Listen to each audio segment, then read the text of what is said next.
What just happened? Has the death sentence been carried out? Was that bright light some sort of misdirection? I have a feeling that something huge just happened. But since we're all still alive and haven't been dissolved, I assume whatever happened was good for us. It's time to end this. We must mete out punishment to that beast. But didn't you say just a moment ago that it can't be defeated? I have gained the strength sufficient to deal with it. Through certain means, I now have the ability to separate the power of the Primordial Sea from that creature. We should seize the opportunity to pursue our quarry. Traveler, now that the oratories can no longer function, I require an executor to help me mete out justice. The root of the calamities befalling Fontaine, the beast that enacts the prophecy.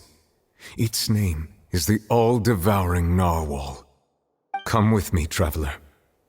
The hour of execution has come.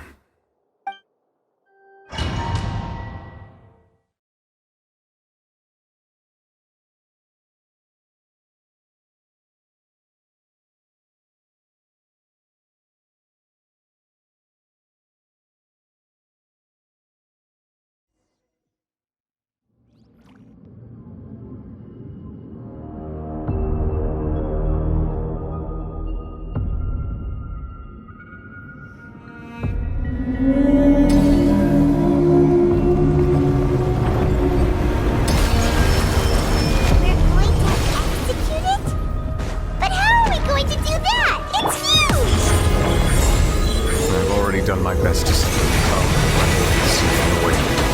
Considering the size of the beast, I cannot reach the power source. Unless we can find a way to attack it from within. I shall share a part of the ancient dragon's power with you. So look for an opening to get in.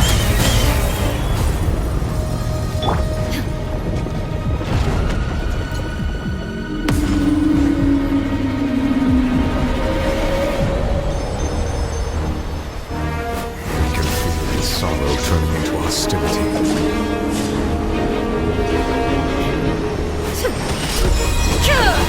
Show them.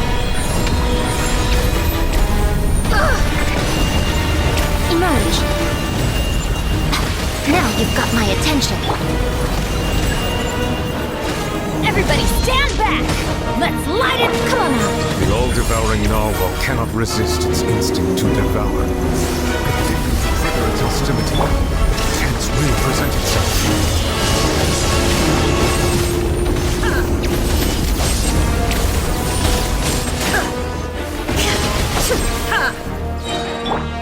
Right now.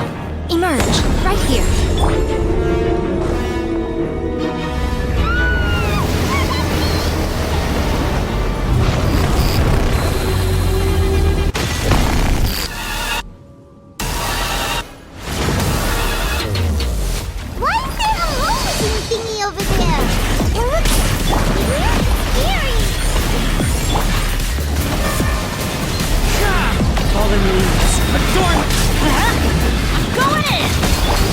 Shattered! No more games! Manifest the authority of the ancient dragon. I have granted you my protection. Do not fear. Seize the moment and use my power to suppress its root from within.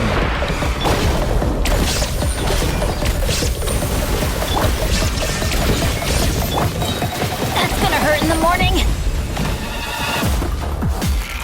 Adventures! Everybody stand back! Right here, right now. Shine down! Let's light it up! Clouds high. The birds... I'm going in! That's gonna hurt in the morning! Take cover!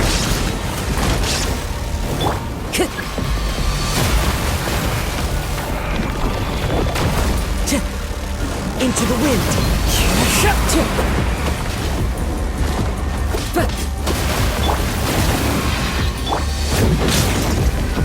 Teamwork is dreamwork!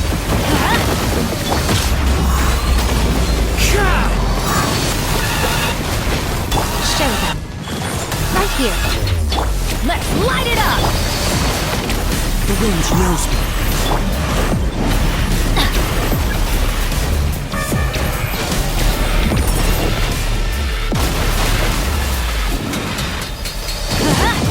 Vengeance! Everybody stand out! Into the wind. As one with wind and cloud. Right now, right here. A sight to behold. We go. Teamwork is strength! There is no escape!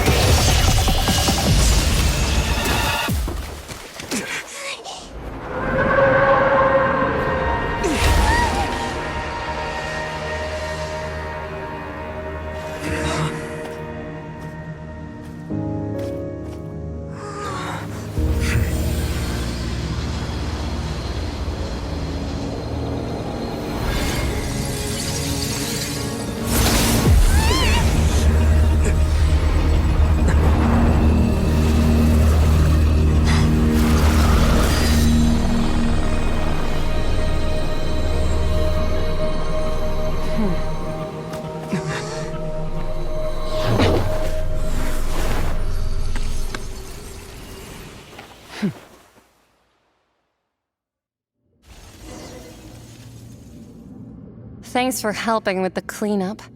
It should have been my job, but... oh well. It was just supposed to be a short private training session for me. I didn't think that my disciple and my master's pet would start brawling in the meantime. Well, actually, I had a feeling that it would happen at some point, but they bumped into one another earlier than I thought. What a blunder.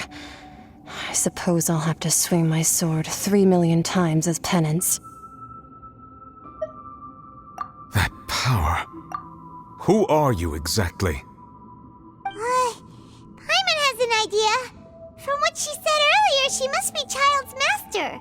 Skirk, right? It's just that he gave us the impression that she was the less talkative person.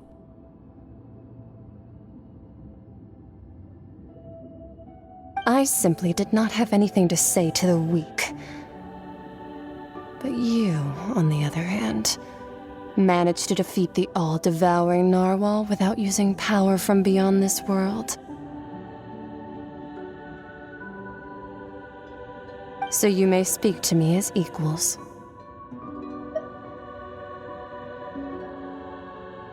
I have to agree. It's a strange use of a planet's primordial waters just to raise an all-devouring narwhal.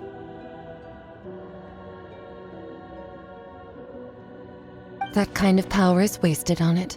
It's not cooperative. It eats too much. And I have more important things to do with my time than pet sitting. The only thing that creature has going for it is its looks. All in all, it fails as a pet. Miss Skirk? I think you might have missed the point. The point being? Well, being that this pet almost destroyed an entire nation. So what sort of person is your master? Well, Child's master's master. Wait, is that right? Oh, right. So you don't know him. Sorry, I assumed you did. His name is Sertologi. Huh? I am unfamiliar with that name. Huh. So Master isn't sufficiently famous. How should I describe him then? Have you heard of the name The Fowl? The Fowl? Still nothing? Well, how about the Visionary? Vetterfulnir then? Or Gold Rhindaughter? Ooh, that one we've heard. Rhindaughter's part of the Hexen Circle. She's Albedo's mom, right? Oh, so you do know that name. To be honest, I also heard all of those names and titles from my master. I don't actually know them either. But I suppose you understand now, yes? My master is likely a similar sort to Rhindaughter. They are both pursuing some form of perfection. Wait, didn't you also mention a visionary person? Paimon didn't quite catch their name. Actually, never mind that. I believe it expedient to inform you that the all-devouring narwhal used up nearly all its strength fighting you. Such roiling hydro energies will prove difficult for the planet's deep seas to digest. As such, the Fontaine back on the surface has most likely been thrown into chaos. In other words, the prophecy that you've been fretting over should now be in full swing. What?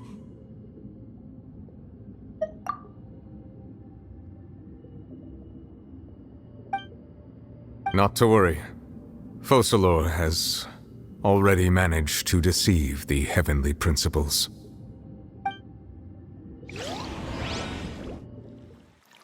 In the end, the people will all be dissolved into the waters, and only Farina will remain, weeping on her throne.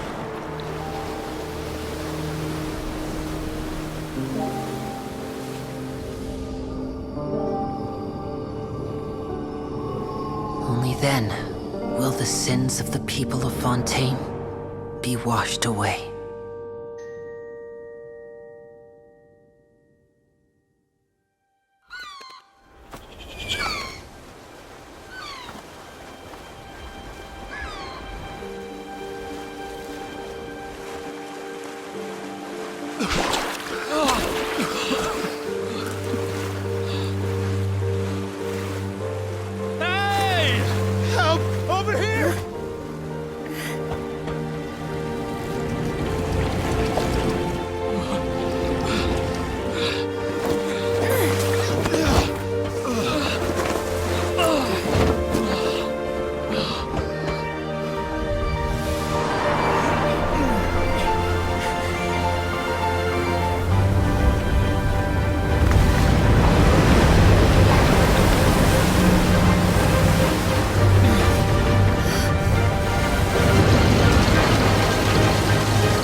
Initiate emergency rescue!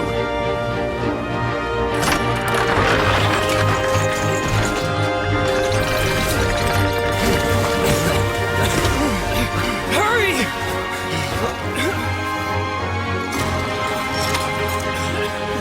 Hey, lend a hand!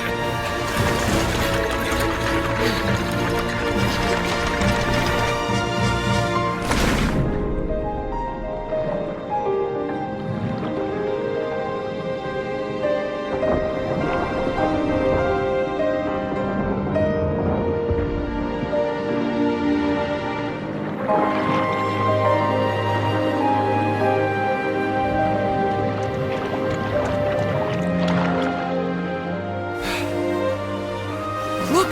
The water's receding!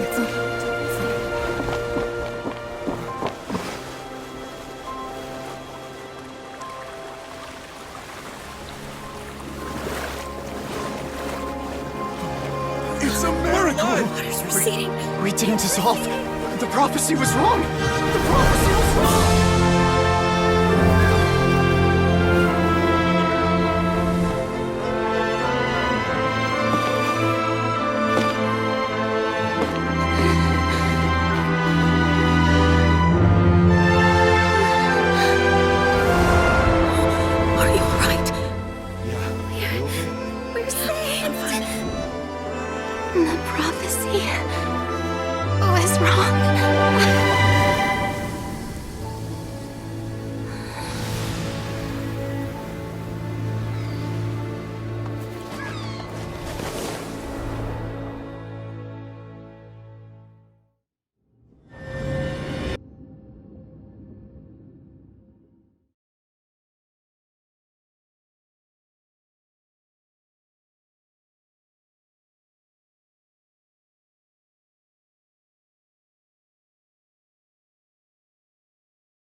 Ursula talks post-disaster rebuilding. I recently visited Poisson to meet with Miss Navia, spokesperson of the Spina di Ursula, and we spoke about Poisson's present and future. Old soil can still give birth to new bloom, Miss Navia stated. Hope is like seeing a small cookie when you're starving late at night. You just need a little of it. Skyship Winglet, lunar brain of the Fontaine Research Institute. The various disputes that have arisen on account of Mr. Edwin have suddenly become a shield over the Institute, with Jurier turning out to be a once overlooked hidden gem.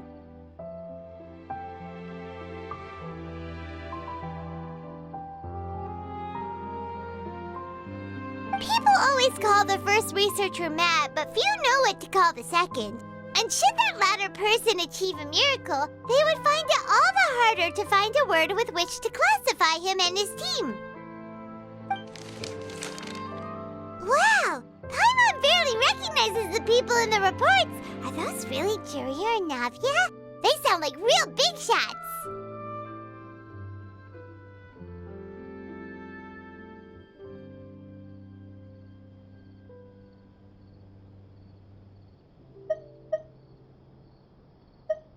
What do you think? Pretty enthralling, huh? The Steambird's idea was pretty simple. With a disaster just having passed, we would print a free edition packed to the margins with good news to calm people down. The value for these big scoops lies in their inevitable follow-ups. We'll publish further reports and go into the stories behind those people. Edwin's assistant, Jurier, created a true flying ship, while Navia is leading people in the reconstruction of their home. I'm sure that these stories could draw even your well-traveled eye. Paimon's curious too! Wait a minute. Didn't we watch everything happen from start to finish? What's there to be curious about? And that's exactly why I'd like you to come conduct interviews with me. You're the best incubators of news, if you haven't noticed. And also, with you around, I'm sure I'll get to see that Duke. Are you sure? Hasn't he turned you down several times already? Oh, this time will be different. Come on, let's head to Poisson first, and then make a trip to the fortress. There are some things you'll only know when you get there.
Oh, it's you. What brings you all here? Hey, we're just having a look around. I'm here to update myself on how things are going here. Oh, Oh, the Fatui are here too! Let me introduce you. This is Mr. Garunt Snezhevich. He represented the Knave in sending us a large amount of supplies, and is helping with our work. Our residents are hard at work as well. Thanks to everyone, work is progressing nicely. We've lost a lot of people, but we're moving forward. That will have to be enough. Hello, Miss Charlotte. I'm a big fan of yours. I especially like that article you wrote last year about Fontaine's stray cats. But if you don't mind, could you not emphasize our role too much in your report? It's not charity we're doing here. We just happen to share the same interests as the Spina. I get where you're coming from. I'll keep it as simple as possible. Or would you be willing to feature as friendly neighbors? That would be fine. Thanks. Oh, you're back too. How are things? We finished laying down the construction materials. It'll be another hour before the workers are able to go over there. Huh? You're here too, Clorian? Well, her reputation's greatly risen after that whole duel business with Miss Farina, so she's here in Poisson to wait out the heat. All right. She really came here to help me out. There's too much to consider in the reconstruction of Poisson. The Spina has need of more decision-makers. And, well, I do already happen to be connected to Mr. Callis. Oh, wait just a moment. Do you mind me asking a few questions? You know, about how you felt before the duel, about what it was like facing down a god. There's lots of exciting material there, I bet. Forget it. I'm sure you can find a better theme than that, Miss Charlotte. I see you're the same as always. Couldn't you do me a favor, for Navia's sake? Well, if we're talking about doing things for my sake, you might as well just take a few more photos of me. Or of the Traveler. It's better than wasting time persuading Chlorand at any rate. Of course I will. I'm not gonna let him off that easy. All right, then everyone who wants to be in the photo, gather up. And smile.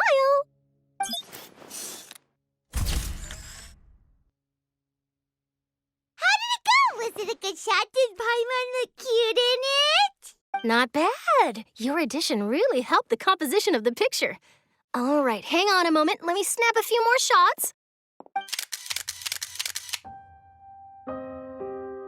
All right, that should do it.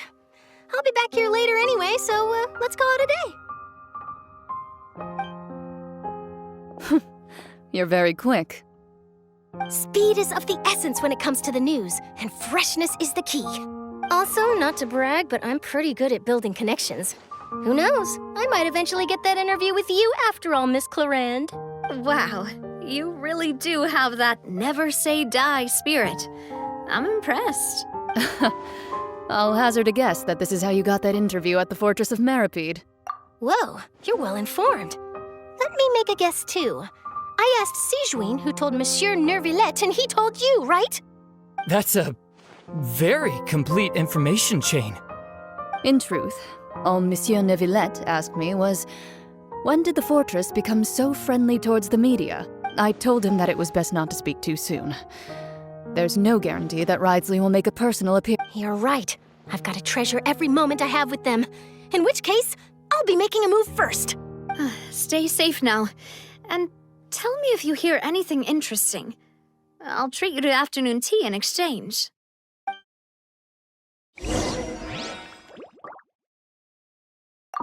You seem curious about the fortress. Of course. That Risley. I still remember going down to the fortress to grill him for information on my father's case. Boy, did he take me for a ride. Without telling me anything, of course. But he did invite you to tea, didn't he? 2 large pots of it, in fact. It was good tea, though. I have to agree. The tea there is very good. Speaking of that, would you like to have some today?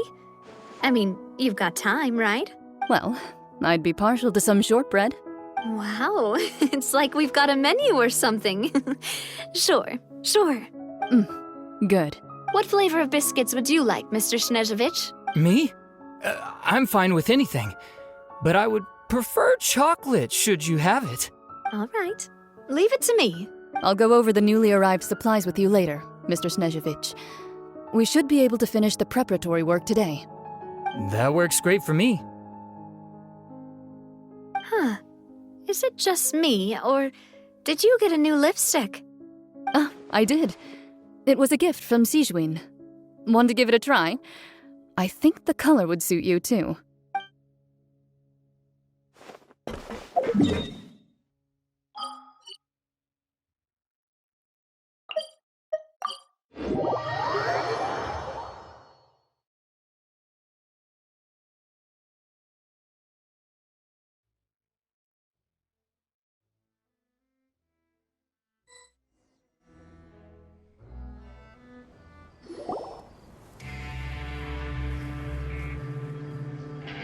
Wow, guess we're here again, huh? There's a real nostalgic feeling to this place. Looks like you've been missing us. Duke! Did you come all the way to the entrance to greet us? Of course. I'm here to welcome you and our dear Miss Charlotte, whom our good head nurse recommended to me. It's an honor to finally meet the much-rumored Duke. Thank you for consenting to my visit to the fortress, sir. No need to thank me. But that said, I shouldn't be the focus of your interview. I trust you recall our agreement? Of course, of course. All right then, this way.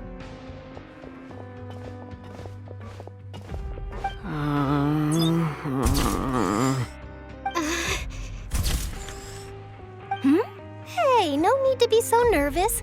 I've already taken all the photos we need. Miss Charlotte, do these pictures really need to be published on the cover of the Steambird? It would seem that Miss Lorvine doesn't want her face to appear beside that of Mr. Jurier, Sir, please don't say things like that. But it looks like dear Mr. Jurier denies it. Might this interview be very important to you then? No, I just... This is my first time being interviewed, and I'm very thankful to the Steambird for... Now, I might not look it, but I actually did meet Mr. Edwin once. And I'll be honest, I enjoyed chatting with you more. You've definitely got more of that genius vibe going on. The boat that brought about a miracle, the ark that saved the people. Why, you recreated a myth back there, like an emissary of legend. Still, if I might ask, where's that flying ship now? Huh!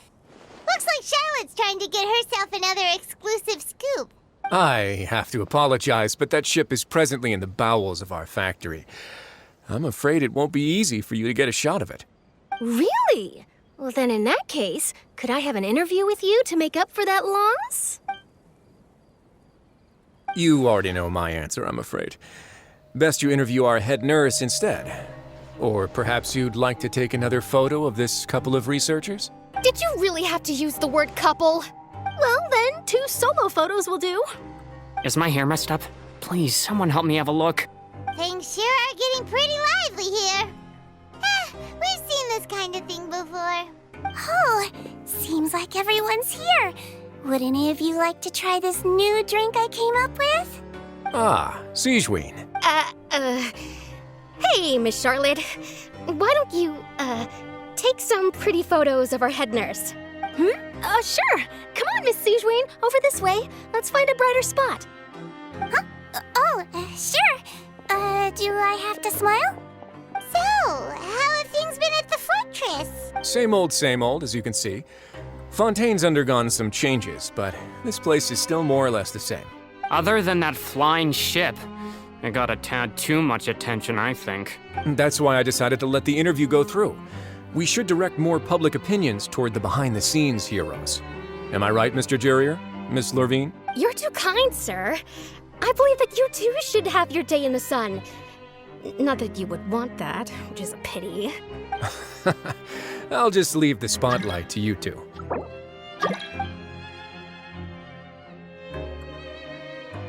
I see. Lots of things happened that day, huh? Anyway, regarding that Harbinger, I'm not sure you remember, but his 3 young followers are still waiting for his return. He sure did win them over, huh? I'll tell them that there's good news and bad news. The good being that their boss seems fine, and the bad being that they must face extended sentences for abetting his escape. Oh, actually, what about you? What change can there be? The fortress will keep chugging along, and so will my duties.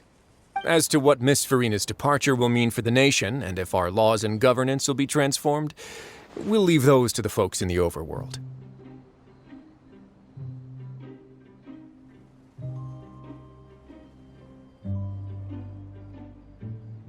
Hey everyone, the photo shoot's done. Good. In that case, let's call it a day here. Thanks for your cooperation. Come on, Traveler, let's go. Till next time, everyone. There'll be a next time? Maybe. Who knows? I might write a story about the underwater factory next time. Until then. All right, last stop, the docks.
Navia mentioned that she stayed in touch with Linny and the others after working together.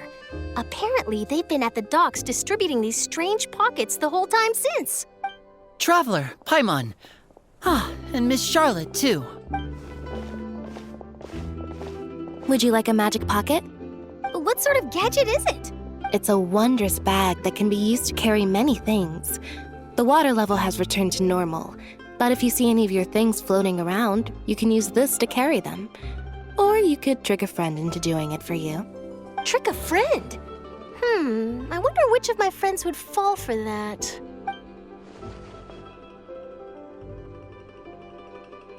You could just make a friend like Fremine here. Isn't that right, Fremine? Is this what you meant by, I'll help you make some more friends?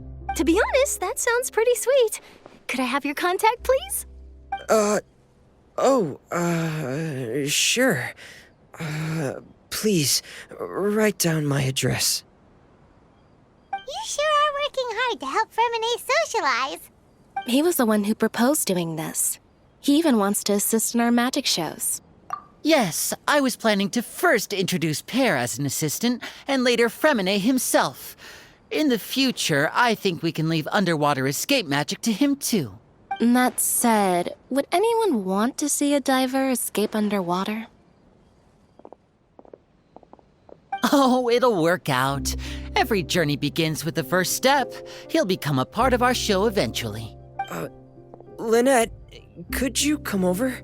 Miss Charlotte says she wants to take a picture of us. Got it.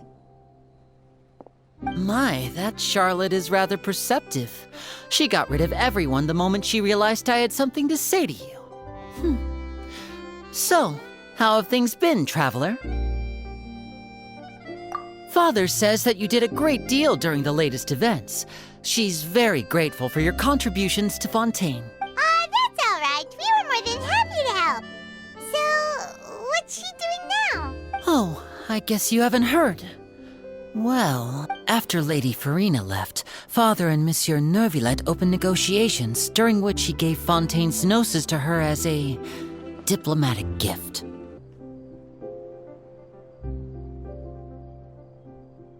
A diplomatic gift? A gnosis? Yes, I was quite surprised at first myself. But when I thought it over, there were actually a number of things going for it. It could have been done as an apology for the incident with Lord Child, or as thanks for his help in tying the all-devouring narwhal down. Furthermore, Father did also lend significant aid to Fontaine and Poisson. Well, that's true, but this is a gnosis we're talking about. Doesn't this seem a bit irresponsible? I would agree, but I've also heard that it seems that Monsieur Neuvillette has had a significant change of heart regarding the matter. So there's some reason for this that only Neuvillette knows about? I suspect you'll have to ask him about that yourself. Yes, speaking of which, I did see him strolling around the entrance to the Fortress of Meripede a while back. Isn't he real busy and stuff? Paimon didn't think he'd have the time for that. But back to the topic. The Gnosis was given to the knave, right? What about Child? They say that he's returned to Snezhnaya to recover from his wounds. I hear that the recent disaster really did a number on his health. That's true. When you think about it, we've had loads of run-ins with the Fatui. To think we'd be allied with them this time. So shocked by such a simple switching of sides?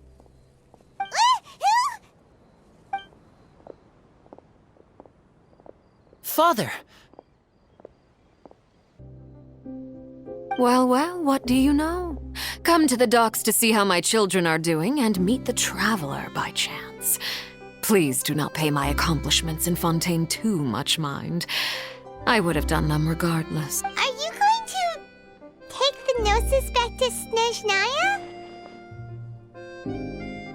That is our duty as harbingers, yes. Don't be too preoccupied with sides.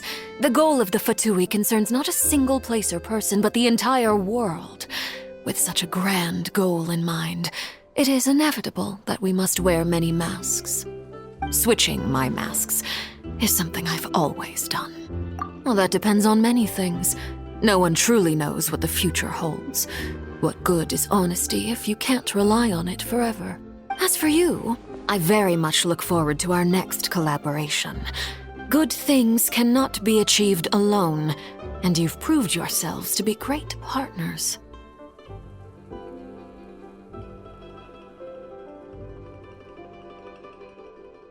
A vision? All right. I'll remember to return it. Thank you for keeping it safe for him this entire time. And that's a wrap for me. Huh? You're... Greetings, Miss Journalist. Hello.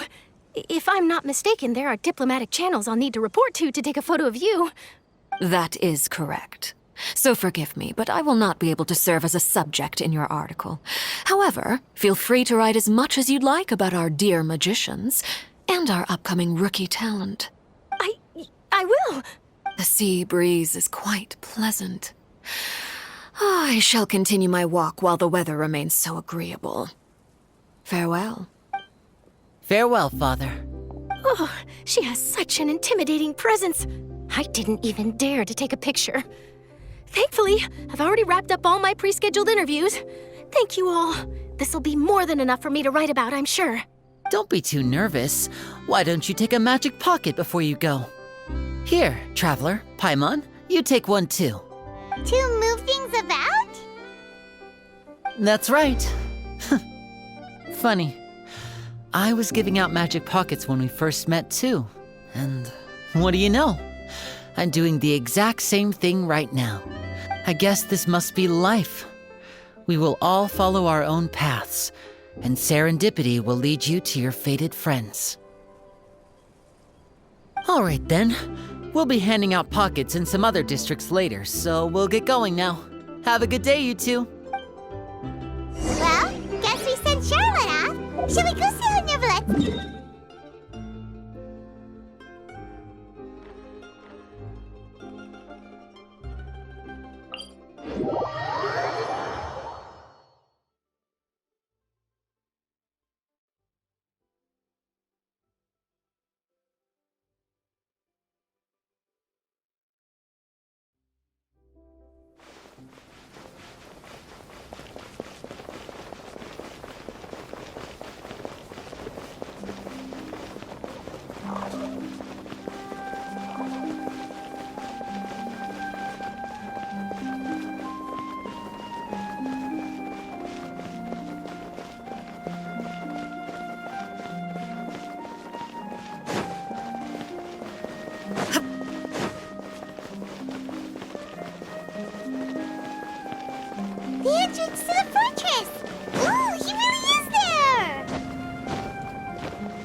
you really are here, Neuvillette.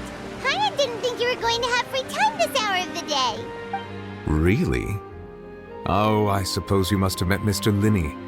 He took the time to greet me earlier when he passed this way. In any case, you came at a good time. I was just considering reaching out to you to set up a meeting, so I may explain some things that I haven't had the time to before. Aw, Paimon's glad that you remembered. Thank you for keeping us on your mind, what with you being busy and all. Alright, let's have it then. How was Fontaine actually saved? The whole business is still quite the mystery to us. It is strange how words can often leave a bitter taste in the mouth when it finally comes time to say them out loud.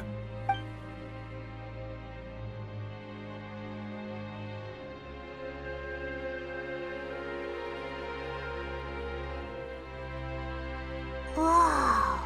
So that's what happened?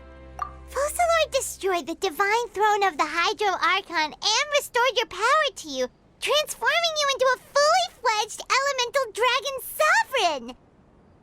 But Paimon still doesn't quite get what you did to save the Fontainians from dissolving. For me, the authority of the ancient dragons refers to absolute control over the hydro element. Fontainians were incomplete humans born of Egeria's use of the power of the primordial sea, with constitutions similar to that of mimics. But so long as those primordial energies remain within them, I could use the ancient dragon's authority to grant them true blood, after the fashion in which life was first brought into being on this planet. In other words, when I gave my verdict, Fontainians became true humans, and thus would naturally no longer be dissolved by water from the primordial sea.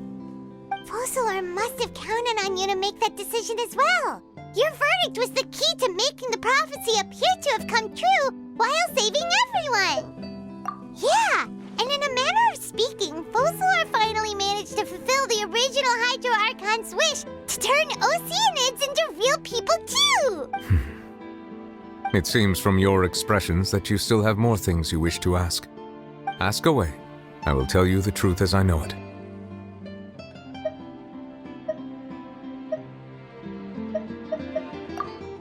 Oh, that's right! They say you've given it to the Knave as a diplomatic gift or something! Leaving aside their intentionality, the two Fatui Harbingers have indeed done much for us during this crisis. Their sole remaining goal in Fontaine, at least at this point, would seem to be the Gnosis. The Oratrice has ceased to function. The Hydro Archon's divine throne is now no more, and I do not need the Gnosis's power.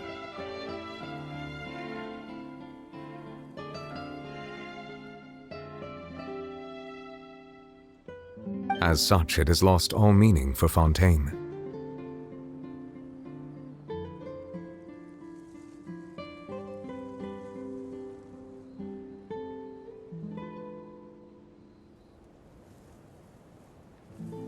If the Fatui have impure designs, then we might as well accede to their request now, and avoid unnecessary conflict.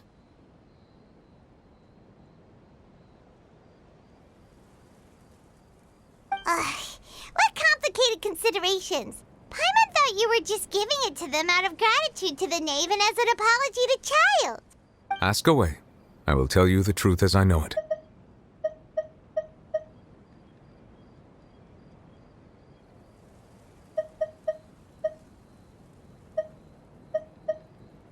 I have investigated his case along many avenues, and I have learned that he once fell into an unknown chasm when he was young. There, by chance, he awakened the all-devouring narwhal. But whether it be by sentiment or reason, that should not have been enough to consider him the root cause of the disaster. At most, he would have had tangential liability. As for the judgment passed by the Oratrice during the trial, whether it was due to that liability by association or Focalor deliberately using him to buy time for us on the assumption that he would be able to hold the creature off, I cannot say. Guess Focalor had Fontainians in mind the whole time. In the end, it was thanks to her that they finally became real humans. Hang on a second. Paimon suddenly got another question. Back when Fontainians hadn't yet become real humans, were the children they had also transformed Oceanids? Life has always flowed like water. Do you recall how Fontanians would often come to the Fountain of Lucine to pray for children? Yeah, Lynette said the fountain is where all the waters in Fontaine converge. In truth, even those couples did not know that such prayers were no mere custom, but instead a form of ritual. Those Oceanids who were blessed within the spring water would later descend as new humans in the coming months. Paimon sorta gets it now. Either way, it seems like this ritual won't be of any further use, but it'll probably live on as a local custom. Ask away. I will tell you the truth as I know it. Yeah, about that. Risley said Farina has already left. What's that all about? Ah, Lady Farina. The people are only aware that her death sentence has not been carried out. She abdicated the post of Hydro Archon and left affairs related to that title to me. I related Focalor's words to her faithfully and completely. After hearing them, she seemed neither saddened nor comforted. She simply said that she was tired and needed to rest.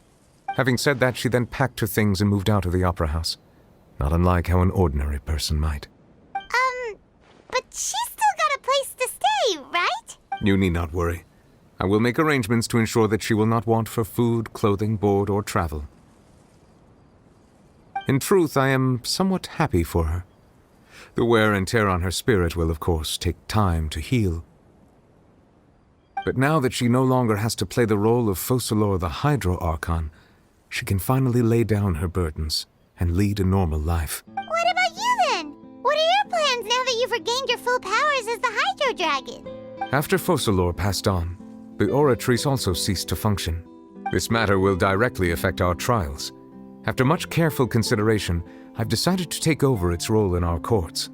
From now on, I shall hear cases and pass verdicts by myself. Looks like you're still considering stuff from the perspective of the Udex, huh? As an elemental dragon, there are indeed many things that I must do. But this power and this duty, in a manner of speaking, you could say that both were granted to me. As such, before I attend to my other responsibilities, I must first and foremost continue to serve Fontaine as its highest judge. The duty of the Hydro Sovereign and the duty of the Udex shall coexist within my person. Additionally, the Hydro Archon's departure has brought about another problem, which is that the Opera House shall no longer produce indemnitium. That's true. That power was derived from the people's faith in the Hydro Archon, wasn't it? Wait, but the various mechs and machines in the city are all still okay. Where are they getting their energy from? As I am now, I have full command over New Musia, and it can serve as a complete substitute. Another reason why I cannot quite leave Fontaine immediately. Wow. This ancient dragon's authority stuff is really quite useful, huh? Ask away. I will tell you the truth as I know it. You will soon be heading to Natlan, I presume. I'm afraid that I have little talent as a travel guide, so all I can do is tell you what I know about that land. As far as I'm aware, Natlan can be said to be a nation of dragons. A nation of dragons? You mean like you? No, I suspect that I would not find myself welcome there. Unlike ancient dragons such as myself, the dragons of Natlan have undergone long years of development and evolution. Large numbers of them have entered a form of coexistence with humanity. Natlan is also the nation of war. War ravages those lands like an undying flame. There is one other piece of information I got incidentally from my negotiations with the Knave that I believe may be useful to you. The Harbinger known as the Captain has thrown his hat into the endless ring of war. The Captain. Sounds like a real tough customer. Seriously, everywhere you look, there's a Fatui Harbinger doing their thing. I suggest that you fully prepare yourself before going to Natlan. In the meantime, Fontaine's doors will always be open to you. Ask away. I will tell you the truth as I know it. Hang on a sec. Paimon's still got a question about the Gnosis. When we spoke to Linny earlier, he mentioned that your attitude towards giving away the Gnosis had clearly changed. We guessed that there might be some reason for it that only you were aware of. No wonder the House of the Hearth is the Fatui's intelligence division. They are certainly sharp. So regarding this specific issue, I was just getting ready to share something with you. What is it? In truth, I exchanged some further words with that lady named Skirk after sending you two back to the surface. It went something like this.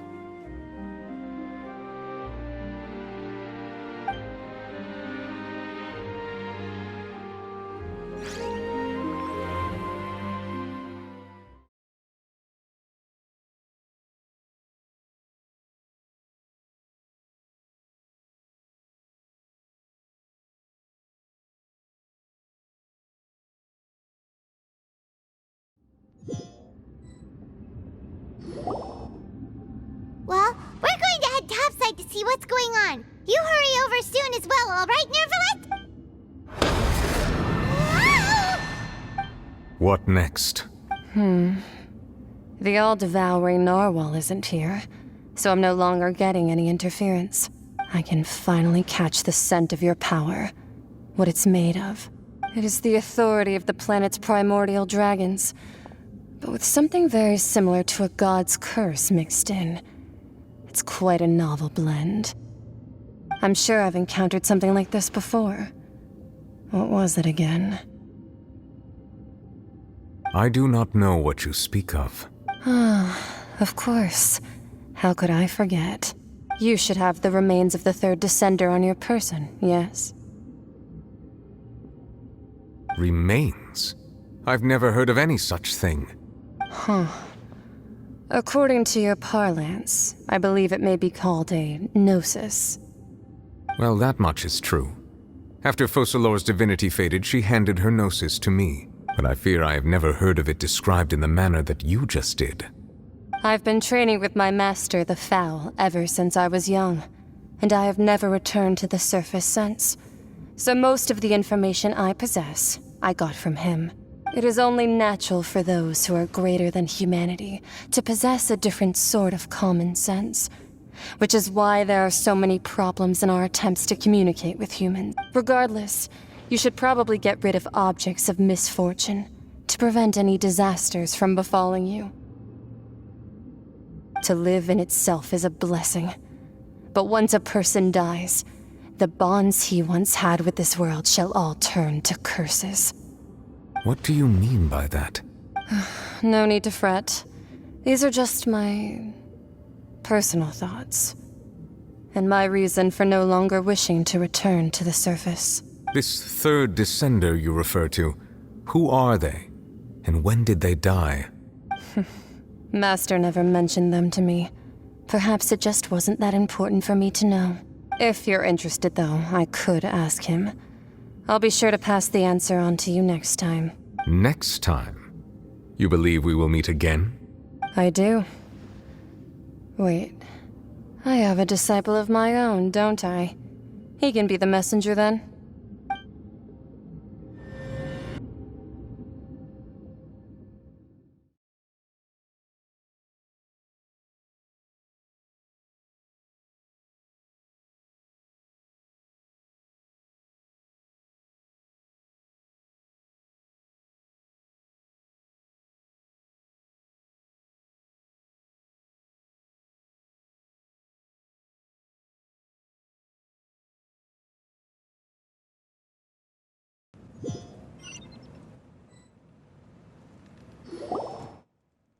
That's what she told me.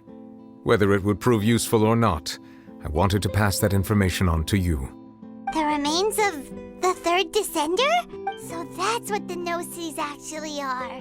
Paimon just thought they looked like chess pieces. How could they be a person's remains? All the same, assuming that there was no misunderstanding or special metaphor at play, that is what she meant to say. And she said that it would bring misfortune and that you should check it, which is why you gave it to the Fatui. If she speaks the truth, then I would simply be putting Fontaine at unnecessary risk by keeping it here.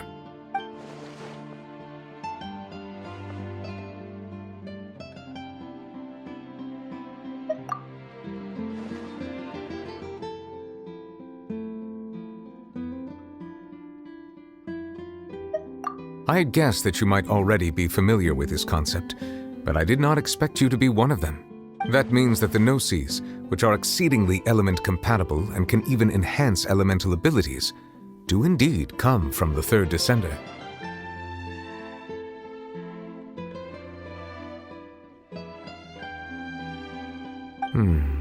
I wonder, does your body also possess similar properties? Like being able to use elemental powers without a vision. That does sort of count as special compatibility, right? No, let's not think about this stuff right now. It just feels creepy. Comparing the Traveler to the dead third descender and all. That's what you say, but this topic still feels like bad luck. Once Child recovers, let's get some more answers out of him. Or go look for his master and get the answers that way.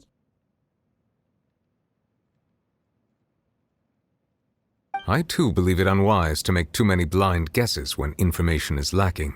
The same is true of being at court.